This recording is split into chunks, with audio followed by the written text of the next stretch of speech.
भ्रष्टाचारमा सजाय गर्नुभन्दा स्रोतमै नियन्त्रण गर्नु बढी महत्त्वपूर्ण हुन्छ। नेपाली राजनीतिमा कहिले रहस्यमय कथा जस्तो र कहिले पुरानो हिन्दी सिरियलको काण्डहरू भइरहेका हुन्छन्। कहिलेकाहीँ हाँस्न मन लाग्छ, कहिलेकाहीँ रिस उठ्छ अनि कहिलेकाहीँ त दुवै एकैचोटि। नमस्कार, स्वागत छ तपाईँहरूलाई टप इन्टरटेनमेन्ट नेपालमा। आज हामी नेपालका टप 10 पोलिटिकल स्क्यान्डल्सको चर्चा गर्दैछौँ। तथ्यमा आधारित यो लिस्टले तपाईँहरूलाई अलिकति हाँस्न, अलिकति दङ्ग र अलिकति आश्चर्य पनि पार्नेछ। अब चिया कफी लिएर बस्नुहोस्, किनकि यो लिस्ट रमाइलो मात्र होइन, ऐतिहासिक पनि छ। सन् 2009मा नेपाल सरकारले सुडानमा रहेका प्रहरीको पीस किपिङ मिसनको लागि बुलेट प्रुफ गाडी खरिद गर्ने निर्णय गर्यो। प्रहरीका लागि सुरक्षा महत्त्वपूर्ण थियो, तर ध्यान सुरक्षाभन्दा कमिसनमा गयो। करोडौँ रुपियाँको बजेट पारित गरेर गाडी किनियो, तर केही वर्षपछि खुलासा भयो कि तिनको वास्तविक मूल्य धेरै कम थियो। सम्झौता गर्ने अधिकारीहरूमाथि कारबाही त भयो, तर घोटालाको मास्टरमाइन्ड भने अझै अज्ञात नै छन्। यो प्रकरणले नेपालमा ठुला काण्डहरू कसरी सेट हुन्छन् भन्ने बुझ्न मद्दत गर्दछ। सुडान काण्ड हाम्रो लिस्टको 10 नम्बरमा। नेपाल वायु सेवाले 1990 को दशकमा लाउडा एयरलाइन्ससँग महँगो सम्झौता गर्यो। बाहिरबाट हेर्दा त सबै ठिकै लाग्थ्यो, तर भित्र के भइरहेको थियो भने नेपालले अत्याधिक मूल्यमा जहाज भाडामा लिएको थियो। यो घोटालामा नेपालका उच्च पदस्थ अधिकारीहरू संलग्न थिए र राज्य सञ्चालकका मुखियाहरू पनि मुछिएका थिए। तर अन्ततः मुद्दा अदालतसम्म पुगे पनि मुख्य दोषीहरू भने उम्कन सफल भए। लाउडा स्क्यान्डल एउटा उत्कृष्ट उदाहरण हो कि नेपालमा सरकारी सम्झौता कुनै एउटा देशलाई फाइदा हुने गरी मात्र किन गरिन्छ, र यो स्क्यान्डल हाम्रो लिस्टको 9 स्थानमा। डिसेम्बर 2023मा तत्कालीन केपी ओलीको सरकारले आफै नोट छाप्ने प्रेस ल्याउने योजना बनायो। सुनिँदा त राम्रो लाग्छ, तर नेपालमा राम्रो योजना बनेपछि भ्रष्टाचार हुने लगभग पक्का छ। विदेशी कम्पनीहरूसँगको डिलमा करोड रुपियाँको चलखेल भयो। उच्च पदस्थ व्यक्तिहरूले कमिसनको नाममा लाखौँ खल्ती भरे अनि योजना नै ठप्प बनाइयो। नतिजा आज पनि नेपालका नोटहरू विदेशमा छापिन्छन्, जबकि हामीसँग खुद्रा पैसा सधैँ अभावमा हुन्छ। यो काण्ड हाम्रो लिस्टको 8 नम्बरमा। नेपाल वायु सेवाले 2वटा वाइड बडी जहाज किन्ने योजना बनायो र सन् 2018मा 2वटा वाइड बडी विमान त्रिभुवन अन्तर्राष्ट्रिय विमानस्थलमा आइपुगे। सुन्दा राम्रै नै हो, तर जहाज आएपछि मात्र थाहा पाइयो यो त अति नै महँगो डिल रहेछ। खरिद प्रक्रियामा कागजातमै हेरफेर गरिएको र बजार मूल्यभन्दा करोडौँ बढी भुक्तान गरिएको रहेछ, अनि जहाजको प्राविधिक अवस्था पनि कमजोर रहेको प्रमाणित भयो।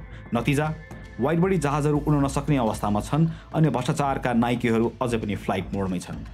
यो काण्ड हाम्रो लिस्टको 7 नम्बरमा। नेपाल सरकारको बालुवाटार स्थित सरकारी जग्गा कसरी कसैको निजी सम्पत्ति बन्यो, यो प्रश्न नेपालमा रहस्य जस्तै छ। सरकारी जग्गा कानुन विपरीत नक्कली कागजात बनाएर निजीकरण गरियो। ठुला नेताहरू, व्यापारीहरू अनि नक्कली लाल पूर्जा बनाउन सिपालु गिरोहहरू संलग्न थिए।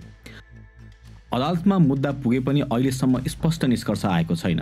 सो प्रकरणमा पूर्व प्रधानमन्त्री द्वय माधव कुमार नेपाल र बाबुराम भट्टराई विरुद्ध सर्वोच्च अदालतमा दायर गरिएको रिट खारेज भएको थियो। अख्तियार दुरुपयोग अनुसन्धान आयोगले नेपाल र भट्टराईलाई नीतिगत निर्णयमा मात्र सामेल भएको भन्दै दुवैलाई मुद्दा चलाएको थिएन। यसले के बुझ्न सकिन्छ भने नेपालमा सत्ता हुनेहरू कानुनी प्रक्रिया खेलाउन माहिर छन्। यो काण्ड हाम्रो लिस्टको नम्बर 6 मा। नेपाल भारत सीमा समस्या सुस्ता, कालापानी, लिपुलेक र लिम्पियाधुरा मात्र नभई देशका अन्य भागमा पनि छन्।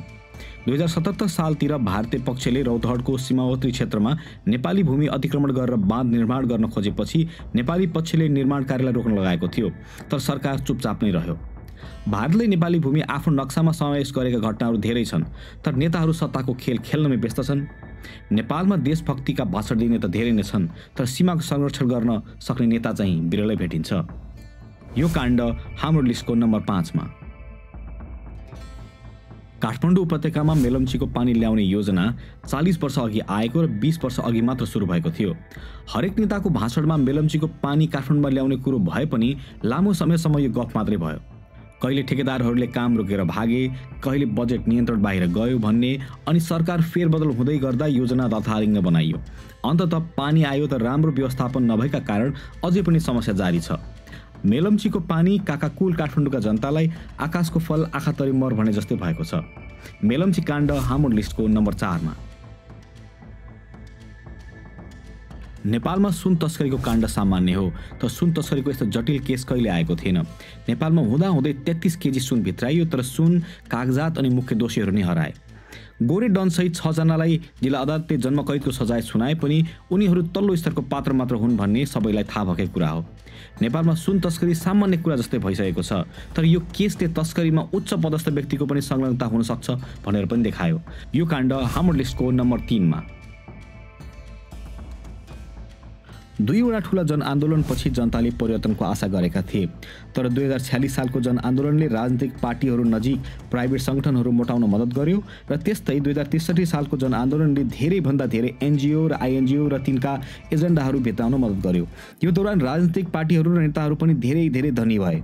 अन्ततः जनआन्दोलनको नाममा जनताको भलो कहिले पनि भएन। लोकतन्त्रको नाममा भ्रष्टाचार मौलायो, पार्टीहरू सत्ताको लागि मात्र खेल खेल्न थाले र देश झन गरिबी र ऋणमा डुब्दै गयो। यो काण्ड हाम्रो लिस्टको नम्बर 2 मा। यो काण्ड हामी सबैले हाम्रै आँखा अगाडि देखिरहेका छौँ, तर आँखा छोपी पनि रहेका छौँ। नेपालका प्रधानमन्त्री कार्यालयका विविध खर्चका विवरणहरू सार्वजनिक हुँदा जनताले सोच्न थाले कि सरकारी बजेटहरू कहाँ जान्छन्। करोडौं रुपियाँ अनावश्यक खर्चमा र मनमर्दनमा खर्च हुनेको खुलेपछि जनताले पारदर्शिताको माग गरेका थिए। तर राजनीति भनेकै जनताको पैसा नेताको मोज भन्ने परम्परा कायमै छ। जुनै जोगी आए पनि कानै चिरेको भने चाहिँ जुनै प्रधानमन्त्री आए पनि मोज मस्ती मात्र गर्ने परम्परा कायम छ।